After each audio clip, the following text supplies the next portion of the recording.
तो product development, कोई भी प्रोडक्ट कैसे बनता है। तो कोई भी प्रोडक्ट बनाने के लिए पहले तो प्रोडक्ट क्या होता है। प्रोडक्ट ये होता है कि प्रोडक्ट एक प्रॉब्लम का सोल्यूशन होता है। कोई भी प्रॉब्लम हो सकती है कि एग्जांपल लेते हैं शार्पनर का। तो बैक देन जब शार्पनर नहीं था तो लोग क्या करते थे कि स्मॉल ब्लेड से पेंसिल छीलते थे। तो ज़्यादातर प्रॉब्लम ये आती थी कि हाथ भी कट सकता है, और मेनली प्रॉब्लम्स ये थी कि वो अच्छे से छील नहीं पाती थी पेंसिल, और टिप उतनी शार्प नहीं रह पाती, तो ब्लंट हैंड राइटिंग बहुत प्रॉब्लम होती थी लिखने में।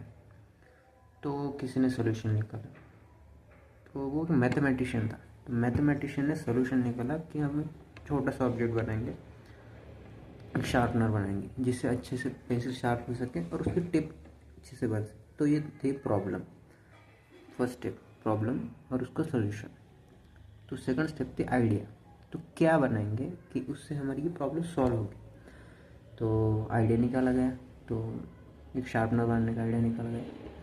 तो उसमें क्या रहेगा, ब्लेड्स रहेगी। पहले मैकेनिकल शार्पनर थे बड़े वाले, तो वो फिर बाद में डेवलपमेंट होते होते ये है हमारे पास आज। बड़े भी है वो इलेक्ट्रॉनिक वाले, पर ये क्लास प्रोडक्ट। तो आइडिया तो हो गया, शार्पनर बनेंगे।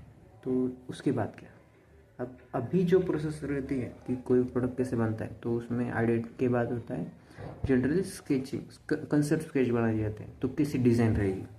तो ये जनरली शार्पनर मेरे पास है, तो इसका डिज़ाइन ऐसा है। कुछ शार्पनर छोटे होते हैं, कुछ मेटेलिक होते हैं, कुछ बड़े होते हैं, कुछ मतलब बहुत सारे साइज़ और डिफरेंट शेप्स में भी आते हैं, डिज़ाइंस में भी आते हैं।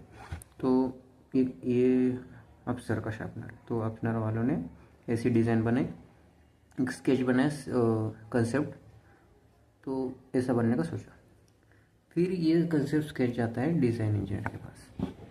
तो डिज़ाइन इंजीनियर इसको देखता है, फिर इसको फिजिबली कैसे बनाया जा सकता है। तो जो कंसेप्ट आर्टिस्ट है वो भी यही सोचेगा पहले तो, कि इसको फिजिबली कैसे बनना पॉसिबल तो होना चाहिए कि भाई इजी टू यूज़ हो, हैंडलिंग प्रोसेस में अच्छा हो, हल्का हो, मतलब बहुत सारे कंसिडरेशन से वो स्केचिंग कंसेप्ट क्रिएट करता है। फिर वो डिज़ाइन इंजीनियर के पास जाता है, जो उसका एक इंजीनियरिंग मॉडल बनाता है, कैड डिज़ाइन बोलते हैं उसको। तो कैड डिज़ाइंस बनने के बाद फिर उस पर एनालिसिस किया जाता है। तो ये तो बहुत छोटा ऑब्जेक्ट हो गया, तो इसके कुछ एनालिसिस तो नहीं होते होंगे, ज़्यादातर मुझे नहीं पता, पर इसके नहीं होते होंगे एनालिसिस के। तो अगर जो बड़े ऑब्जेक्ट होते हैं, जैसे गाड़ी की चैसिस ले लिए, किसी भी गाड़ी का बड़ा सा पार्ट ले लिया, किसी मेटेलिक पार्ट ले लिया, तो उस पर रियल लाइफ के जो फोर्सेस आते हैं उसको एनालाइज करना पड़ता है। तो रियल लाइफ फोर्सेस में वो ब्रेक डाउन तो नहीं होगा, ये कुछ नहीं होगा, तो वो एनालिसिस की जाती है FEM, फाइनाइट एलिमेंट एनालिसिस। तो उससे पहले उसमें मटेरियल सिलेक्शन किया जाता है। फिर मटेरियल सिलेक्शन के बाद हम एनालिसिस करते हैं। तो अगर उसमें कोई प्रॉब्लम्स आ गई, वो एनालिसिस में पता चल जाता है हमें कि यहाँ पे ब्रेकआउट हो सकता है इतना फोर्स लगने के बाद। तो इंजीनियरिंग में एक कंसेप्ट होता है कि हम अगर समझ लीजिए किसी भी एक मेटेलिक पार्ट है, उस पर लोड आ रहा है 700 का, तो हम उसे 1000 का बनाएंगे, फैक्टर ऑफ सेफ्टी कंसिडर करके। मतलब मैक्स टू मैक्स हमें अगर उस पर 700 लोग बैठेंगे, तो हम कंसिडर करके चलेंगे कि 1000 लोग बैठ सकते हैं। कि हमारे इंडिया में तो बेसिक कंसेप्ट है, गाड़ी पर दो लोग बैठेंगे तो 4 भी बैठा सकते हैं, तो बिठाते हैं लोग। तो मैक्सिमम का कंसेप्ट लगा के बनाते हैं। तो फिर ये तो हो गया इंजीनियरिंग का पार्ट, जहाँ पे FAE और एनालिसिस किया जाता है कि बड़े पार्ट्स के लिए। ये हम एग्जाम्पल देख रहे हैं छोटे पार्ट्स का। तो यहाँ पे इंजीनियरिंग का कंसेप्ट स्किप हो सकता है, मुझे भी नहीं पता, कर सकते हैं इसका क्या एनालिसिस करने पर, कर सकते हैं। तो इसके बाद आता है प्रोडक्शन।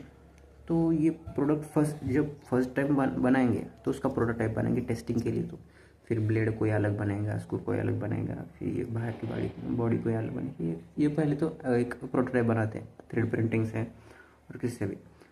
तो उसके बनने के बाद उसकी टेस्टिंग की जाती है। अगर वो टेस्टिंग में सक्सेसफुल हुआ प्रोडक्ट, तो वो पास हो गया और उसको मैन्युफैक्चरिंग करेंगे मास प्रोडक्शन में। तो मास प्रोडक्शन में भेजने के लिए उसकी प्रोसेस डिफाइन होती है, तो कैसा मैन्युफैक्चर होगा। तो प्रोडक्ट है हमारे पास, उसका मोल्ड बनाया जाता है, फिर कास्टिंग होती है, फिर ये तो प्रोडक्ट कास्टिंग से बनता है। तो बहुत सारे प्रोडक्ट है मास प्रोडक्शन में कास्टिंग से बनते हैं, बहुत सारे प्रोसेस है, वो मैन्युफैक्चरिंग प्रोसेस का बहुत बड़ा टॉपिक। तो ये कास्टिंग से बन गया, तो फिर ये मार्केट में जाता है। तो ये सारे प्रोसेस हो गए कि प्रोडक्ट स्टार्ट कहाँ से होता है और एंड कहाँ तक होता है। तो प्रोडक्ट सिंपल डेफिनेशन यही है कि प्रॉब्लम का सोल्यूशन होता है product. So this is how the product. मैंने ब्लंटली कुछ भी बोल दिया होगा, तो बेसिकली यही कंसेप्ट होते हैं। टेक्निकली तो बहुत सारे सिनेरियोज होते हैं कि पहले आइडिया रहता है, फिर उसके बाद डिज़ाइन इंजीनियरिंग आती है, फिर उसमें मटेरियल सिलेक्शन आता है, फिर उसमें आपको एनालिसिस करना पड़ता है, एनालिसिस पर मैन्युफैक्चरिंग प्रोसेस आती है, मैन्युफैक्चरिंग प्रोसेस के बाद टेस्टिंग आती है।